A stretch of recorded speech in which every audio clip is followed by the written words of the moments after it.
In the heart of the 13th century, at the peak of the Mali Empire, there was a love so fierce, so forbidden, that it changed the course of history. The Mali Empire, under the rule of the great emperor Sundiata Keita, was a vast land of gold, scholars, and warriors. The city of Niani, the empire's heart, pulsed with culture and power. Among its many riches stood the emperor's daughter, Princess Sira, a beauty known across kingdoms for her grace, intellect, and defiance of tradition. Sira was no ordinary royal. She often slipped out of the palace dressed as a commoner, mingling with market traders and listening to tales from the griots. It was during one of these secret escapes that she met Cain, a tall, strong warrior with eyes like smoldering coals. He had been adopted by a Soso chieftain, but had Mandinka blood. Cain had come to Niani to join the Imperial Guard, his heart set on honor. Their first meeting was by the river Sankarani. Sira, veiled and disguised, was sketching the riverbanks when Cain stumbled upon her. Thinking she was a servant, he offered to help her carry her scrolls. She declined, but their conversation lingered like a melody neither could forget. Days turned into weeks. They met again, and again, in secret corners of the market, at the old tamarind tree, by moonlight near the palace walls. Cain discovered her true identity too late. By then, he was already in love. And Sira, despite knowing the danger, couldn't resist the pull of his spirit. Their love, if revealed, would be treason. Royal blood was not to mix with the lower caste, especially not with a warrior of Soso lineage. Political alliances were fragile, and the emperor had promised Sira to a noble from the northern province to secure peace. But love cares little for politics. One night, as the festival of rain approached, Cain and Sira pledged themselves to each other beneath the stars. They tied a sacred cloth around their wrists, a traditional Mandinka symbol of eternal union. They dreamed of running away, of finding a distant land where love mattered more than bloodlines. Unbeknownst to them, a jealous court servant named Jalo had followed Sira. Angry that she had refused his advances and loyal to the emperor's strict order, Jalo reported everything to the royal court. Fury swept through the palace like a sandstorm.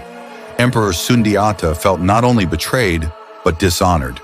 He summoned Cain, accused him of seducing the princess, and ordered his immediate execution.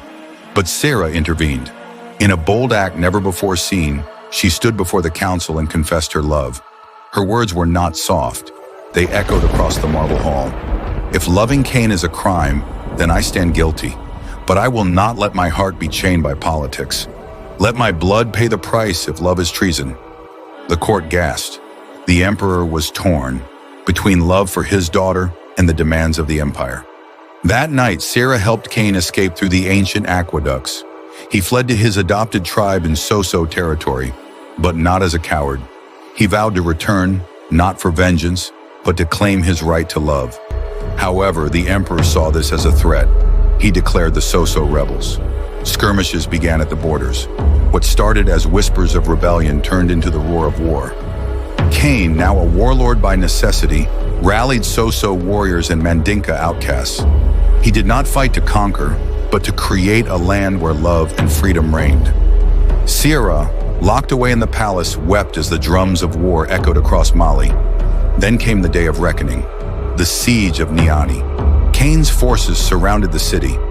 Inside, the emperor prepared for war, but neither side wanted destruction. So a duel was proposed, Emperor Sundiata versus Cain. One would die. The war would end. The duel was fierce under the scorching West African sun. Spears clashed, dust rose, blood spilled. Just as Sundiata raised his sword for the final blow, a scream split the air. Sira. She had escaped her guards and rushed into the battlefield. She threw herself between the two men, her father's blade piercing her side. She collapsed in Cain's arms, her blood staining the earth. "If my death ends this war," she whispered, "let it be known that love did not die in vain." Her final breath silenced the warriors. The emperor fell to his knees. Cain wept openly. A ceasefire was declared. A month later, a peace treaty was signed, the first of its kind, recognizing the autonomy of Soso lands. At the place where Sira fell, a monument was built, a sculpture of two hands bound by cloth, facing the rising sun. To this day, griots sing of their tale, of a love so bold it defied kings, of a war sparked not by greed, but by the human heart. They call it the Ballad of Sirah and Cain, and the story lives on, in every whispered prayer by the river, in every wedding where a sacred cloth is tied, and in every heart that dares to love freely against all odds.